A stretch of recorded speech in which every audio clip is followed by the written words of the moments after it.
Hello, gorgeous souls. I am really excited.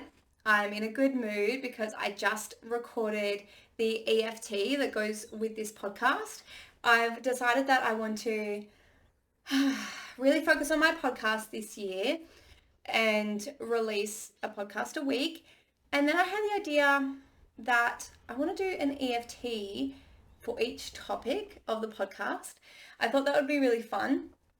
I'm trying something new and different this year called focusing, called not trying to do all the things at once. And it's really hard for the ADHD brain because um, we tend to have so many amazing ideas, and then what we've got to do is whittle them down into the thing that we want to focus on. And it's really important to do that consciously because otherwise we'll just be focusing on whatever we want to focus on in the moment. But then even if we set our goals and really minimize them down and say, look, this is my goal to focus on, what happens is we have all these other ideas and we start to expand again because we get more and more ideas and we think, oh, maybe that could come into this, that could come into this. So it's like an ongoing process to really refine our goals and be selective. And this year I'm trying something new. And my new thing is one goal.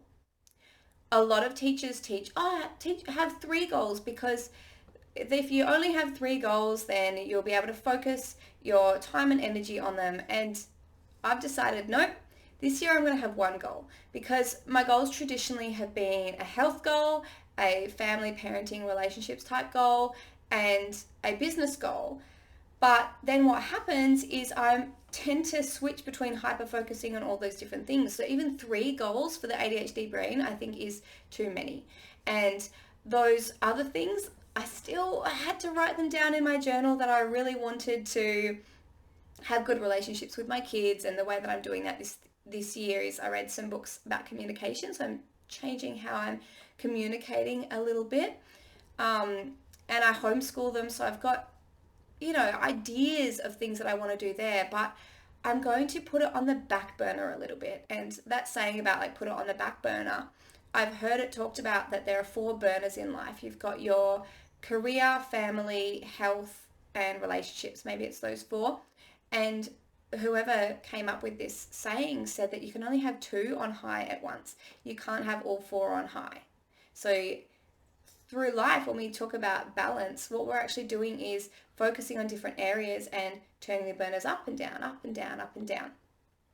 So I'm going to turn down that homeschooling a little bit, not be quite so neurotic and obsessive, if I want to go there, about trying to be perfect and do all the things, because even though I'm trying to, we have a simple homeschooling life and it's quite easy to meet the needs and expectations, and my kids love to learn, I still spend a lot of thought and energy on it. I think it's that perfectionism and trying to get it right and make sure my kids are enriched in all the right ways. But when it comes down to it, that's also micromanaging. And if I'm putting my thought and energy there, then I'm not putting it into other things. And same with health. I'm not having a health goal this year. I'm seeing it as I'm going to keep up these habits that I've built this past year, 2022. And just be devoted to my body. And I'll talk about that in another podcast. I'm going to do one about devotion over discipline because I find that so useful, that little mindset shift, attitude shift. So you'll find that out in that podcast episode. But my one goal for this year, one goal is the podcast and to build my audience. But I kept coming back to that wanting to share EFT because EFT is such a practical thing rather than just giving you knowledge and strategies that you then consciously need to implement. I love bringing knowledge because when you know, you notice. I heard that quote the other day. When you know, you notice. And I believe that noticing and self-awareness means you can make that choice. And I love having strategies in life because then you just make little shifts. But I love EFT because then with EFT, you can sit down for 20 minutes and you can do it and it changes your subconscious mind. You are you're tapping it in because you're bringing it into your body, bringing it in somatically, and it has just been shown through research to have such quick, fast results. And I think if you can sit down for 20 minutes and talk through this thing and really embody that knowledge, that's so amazing, because then it's not quite the same as implementing strategies. It's not quite such a conscious effort that you have to put in through your life. You can just put in that 20 minutes and go forth and relax and trust that it's sinking in and that it's changing things in your subconscious. And it really does work. So anyway, this podcast episode, what have I spoken for? 5 minutes. It's kind of on topic. This podcast episode is about creating momentum rather than relying on motivation. So I don't know why I was talking about the podcast, but the EFT. I decided I still want to do the EFT because I find that really exciting. But my one goal is the podcast. And this morning I got up and I really wanted to do an EFT. I really wanted to record it, but I didn't feel like it. And I thought that the perfect one to record would be about creating momentum over motivation.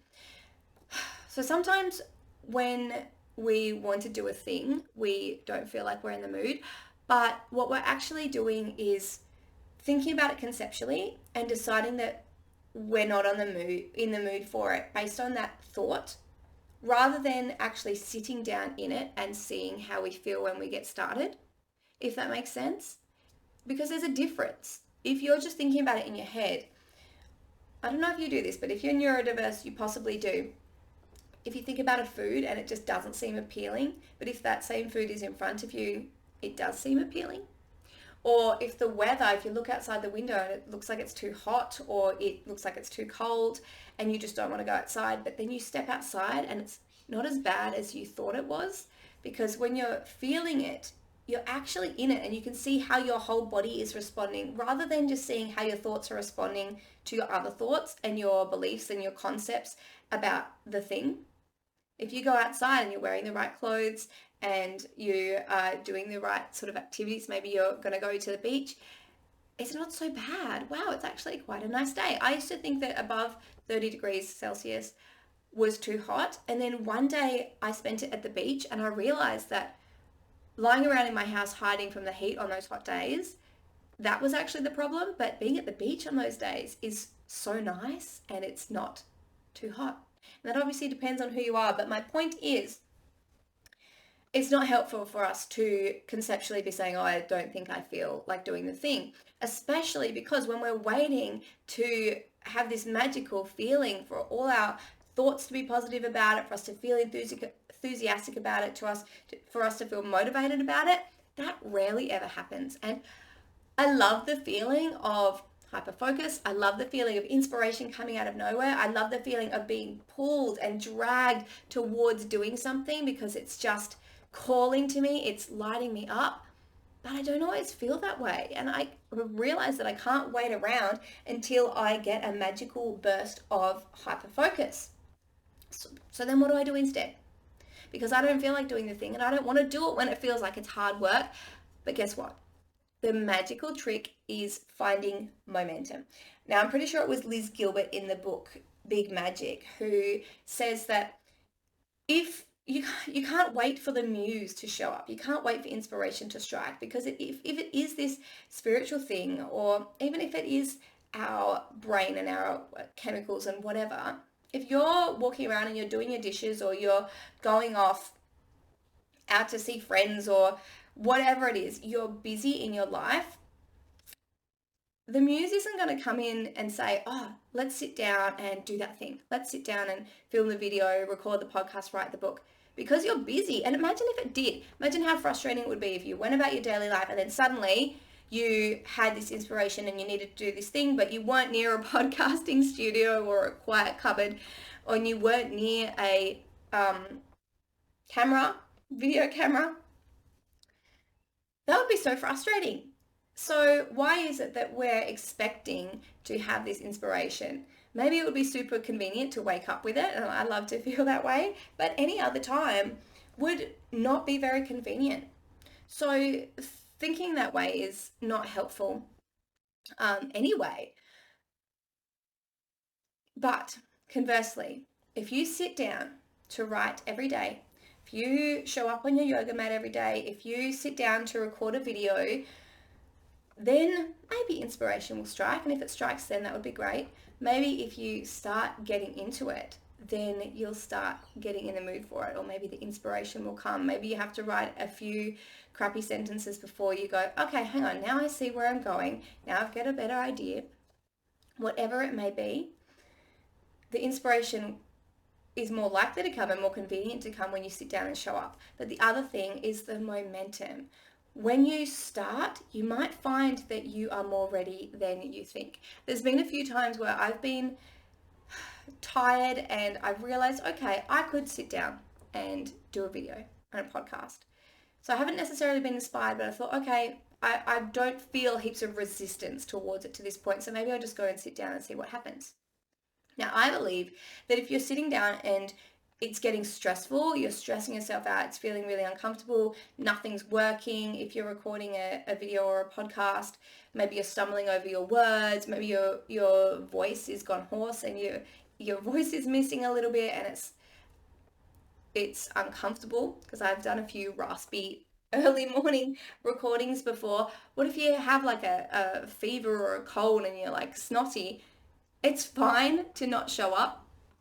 It's fine to, blow your nose and then see how it goes if you want to be committed and show up anyway and see how it goes. If you're recording something and it's just not flowing to the point where it's really just not working at all, don't waste your time and don't create these experiences where you've had really negative experiences attempting to do it. But for the majority of the time when you show up, you might find that you stumble a few times, but then you get into it. This morning when I was recording the EFT, I recorded 4 times the start bit. Like the first 10 seconds, I was like, just the, hi guys, today we are filming this. And I felt a little bit robotic. And then the first time I said, okay, the 5th time, I realized that I was recording an EFT about momentum, and I just started talking and I just kept talking, and then I got into the rhythm of it. And now you can see I'm more awake, I'm livelier, I am finding it easier to talk because I have found that momentum. When you get started, that's often what happens. And you don't need to be perfectly in momentum at the absolute first second. It doesn't need to feel supernatural, like not supernatural. It doesn't need to feel natural immediately. It can take time to get into the movement and the motion, and that's absolutely fine. But when you start and you build that momentum, that's where the beauty is. And then you create energy through doing that, rather than waiting for this magical energy where, oh, I really feel like doing this amazing thing today. I really feel like doing all the things that I've been putting off. Rather than waiting for that, try and get started and then see how you feel. It's like when I clean the house, sometimes I get way too into the momentum, and obviously I'm getting like little dopamine rewards for everything I clean as well. And then it builds and builds until suddenly I'm doing a massive spring clean. Um, I don't know if that's ever happened to you, but I have a few other examples as well. And you can think of these examples in your own life. And if you don't have the examples, just try it and then you'll get some examples and see how you feel. So there was once that I went roller skating and I was so tired, really tired. My body felt like it couldn't move. I put the skates on and they felt so awkward. I hadn't skated in maybe 2 months, and I thought I'd probably just skate for 20 minutes and just see how I went, and then probably have a rest, because I thought that I would tire myself out. But what happened instead is I got energy. At first I felt awkward skating and I couldn't do any of my tricks. I couldn't balance on one foot. I couldn't do anything at all. Even skating felt really weird and awkward. But after 20 minutes or half an hour or something, I got into the motion of it. I remembered what it was like, and it started feeling natural again. I got into the habit. I built that momentum. I started doing the easier tricks again, and then I built up and up practicing all the other tricks I had learned. Felt a little bit awkward at first, but then I got into it, and then I went beyond my normal level. I started learning some new tricks, because that's what I love to do, is to challenge myself with that. And I felt so invigorated, rather than, I thought I would be tired. I thought I would need a rest, but no, I skated for 2 or 3 hours, um, because, because that's how long we go to the skate rink for. And I definitely hyper focus when I do skating. But that momentum that built up kept me going, and it built into more and more and more energy. And it was fantastic. And another example was when I was doing yoga every day, and it felt kind of awkward at first. It felt difficult, a bit resistant, especially the downward dog. And it was effort, and I would have these thoughts while I was doing it that it was difficult and felt awkward.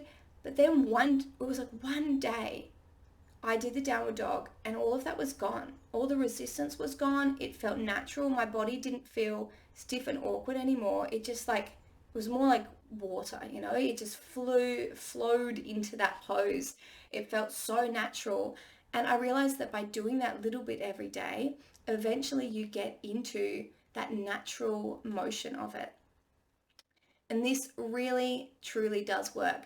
I love the book Atomic Habits by James Clear, and he talks about just doing 1% every day and thinking about how, I can't remember the percentage, but how much progress you'll make at the end of the year. Just take that first step. He also talks about habits, and instead of making your habit work out at the gym for an hour every day, he says make your goal, go to the gym every day. Because what are you going to do when you're at the gym? You're probably going to work out. If you want to do yoga every day, sit on your yoga mat every day. And if you feel sick and tired on that day, you've still done that habit, and you are building the habit of showing up to do the thing. Rather than if you take a sick day off, he says 1 day off is just a once off, but 2 days is starting to build that new habit. So if you are sick for 2 or 3 days, then you can get out of that momentum of that habit of showing up every day. Whereas if it's just 2 minutes on the yoga mat, if it's just showing up to the yoga mat, if it's just showing up to the gym, you could sit in the gym and just listen to a podcast. You could go to the gym and do literally one stretch, but you are keeping that habit of going to the gym. And that's so important for your neurological wiring. It's just so powerful. If you understand the neurology of it, it is so powerful. Um, and yeah, he talks about making your goal into 2 minutes, breaking it down. Instead of, I want to do half an hour of yoga, breaking it down to the first 2 minutes. I want to show up and do yoga. I want to put on my running shoes. I have a treadmill in my lounge room. Another thing is making a habit really accessible so that it's easy to do. So I've got my treadmill in my lounge room, because when I had it in a different room, did not use it. And I just jump on the treadmill. Sometimes I'm tired and I'll jump on for 5 minutes, but I'll stay on for like 20, because it actually gives me that energy. Other times I might feel way too tired and get off after the 5 minutes. That's fine. My shoes now, I have some shoes in there that I only use for fitness at home. Now when I put them on, it's like the magic shoes. I'll wear them like instead of my slippers in the house, and I'll do the washing and whatever else, and then I'll like gravitate back towards, I'll just jump on the treadmill for another 5 minutes, because that neurological wiring tells me when I have those shoes on, it's easy to work out. I can just get straight on the treadmill with them on, because I can't with my slippers. They don't really work on there. And when I'm barefoot, it doesn't work either. And I've got a few other things there, like a mini exercise bike and stuff. And having those shoes on just draws my brain back to doing it, because it's that neurological link. What was I going to say? Yeah, so whatever habit you want to build, whether it be fitness, whether it be a business goal, whatever it is, try and break it down into a little small amount, and then let it build from there. So for me with these videos, it's to sit down and press record with an idea in mind and see where it goes. And if it's absolute crap, if my kids aren't getting along and they need me, I can stop. But more often than not, I get to do these videos and I find my flow, I find my momentum, I find the things that I want to talk about. Even when, like, sometimes I think, like, I'm having those conceptual thoughts about it, and I'm thinking, well, I know the topic I want to talk about, but what will I say? But that's kind of crazy to think that I can think about the topic and immediately know all 20 minutes worth of talking that I'm going to do in my head right in that second without sitting down to do it for 20 minutes. I need 20 minutes to think through the 20 minutes of talking. It just comes to me. So whatever it is that you want to do, sit down, get started, and see if that muse comes to you. See if the inspiration comes to you. See if you can build the momentum and build the energy. And by showing up step by step, you're going to be making progress. Even if it's just that one little thing per day, especially if it's just that one little thing per day, because imagine how much momentum you will build to do bigger and bigger things, have more and more energy. Imagine where you'll be at the end of 1 year. And that's coming back to what I said at the start. That's where I came back to my one goal of podcasting, and now it's sneakily a little double goal of podcast and EFT. Having that one goal that I'm focusing on, not letting it be overwhelmed, not letting myself get distracted between, oh, which project will I work on today, and letting it build so that at the end of the year I'll have 52 podcast episodes out. That's fantastic. And this last year, 2022, I've been working on meditations for my kids, and I've released them on YouTube, and I've been able to batch them and then upload them. And it seemed like such a big thing, and there was a learning curve at the start. I had to learn all this software, I had to buy the background music and learn how to do copyright on YouTube. I had to create the thumbnails on Canva. I had to work out all these little steps, but I learned it bit by bit, and now I know the process. And now I've recorded 52 meditations, and I'm so proud of myself, because these things that it's a really interesting world that we live in, because it's kind of a hyper productive world, but we're shifting more towards well-being and purpose and stuff like that, but it's really sneakily still towards hard work and productivity. Like these expectations that everyone should be finding their perfect fitness and like expressing their mission and their purpose in life and starting businesses. But every little thing is a big thing. I think I read this in some book somewhere. Someone like moved house and had a baby and started a new job or something all in 1 year.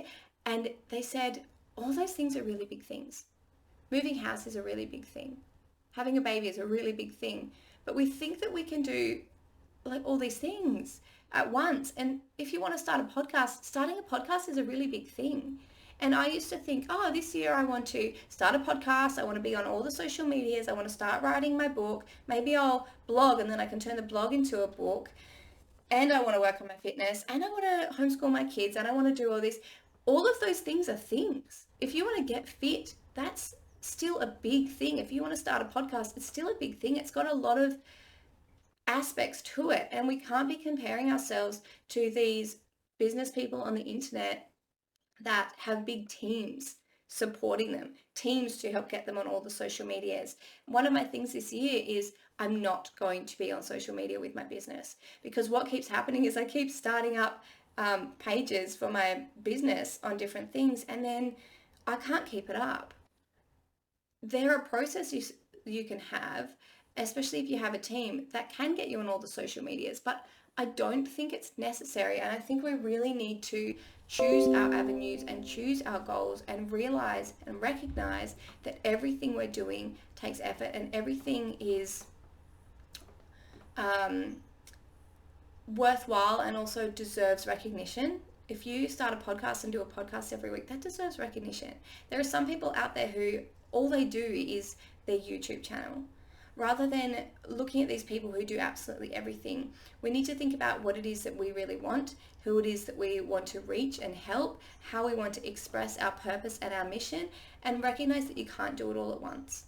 Choose the thing that is really going to mean a lot to you, is going to make a lot of difference in your life, and that if you do it and build that momentum, it's going to get you to where you want to be in life. It's going to turn you more into the person that you want to be. It's going to help you in the direction of the life you want to live and the dreams you want to achieve. And that's where I'm thinking with this podcast and with these EFTs, starting to deliver my business really small, because I've created an online course. I have this entire online program, and then I decided I wanted to add all these other aspects into it as well and record more videos. And it's such a big vision that this year I'm just focusing on this podcast and on adding EFTs into the program, because the EFTs are the things that are really going to help people quickly and easily and have really big results.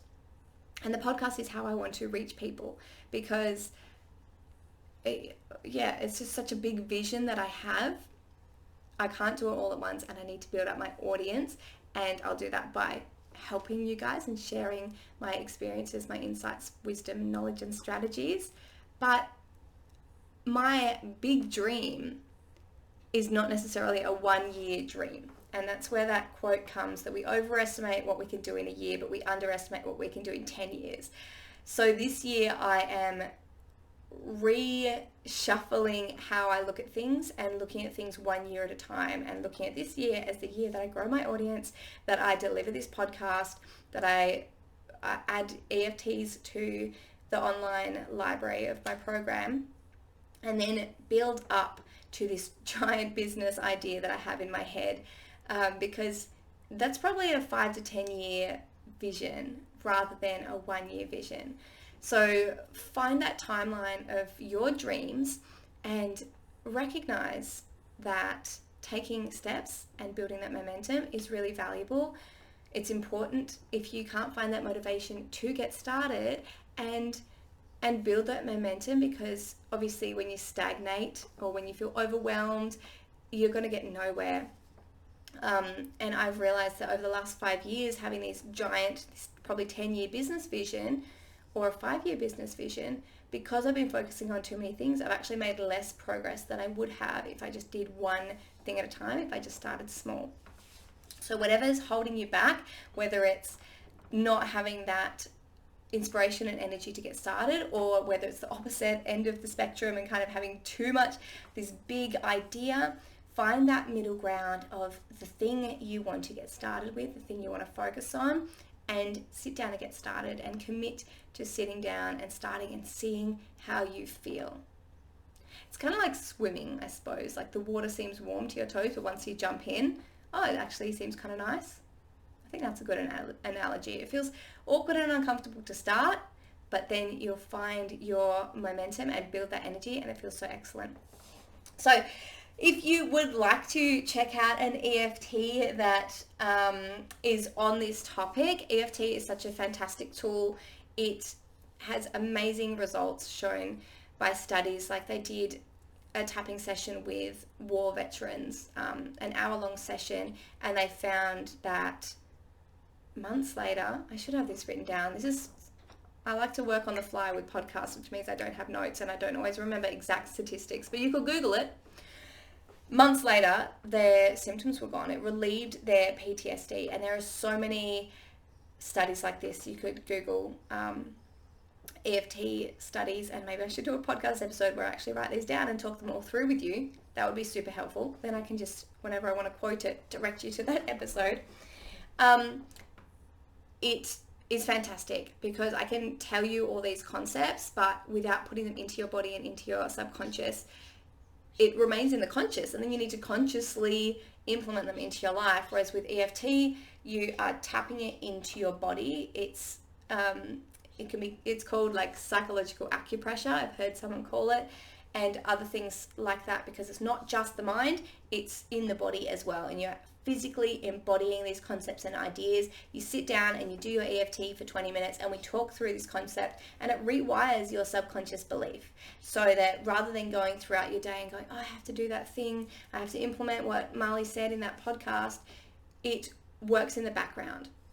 You can just do it for 20 minutes in the morning. You can use this EFT to build your momentum and your excitement and your belief in yourself to get the thing started.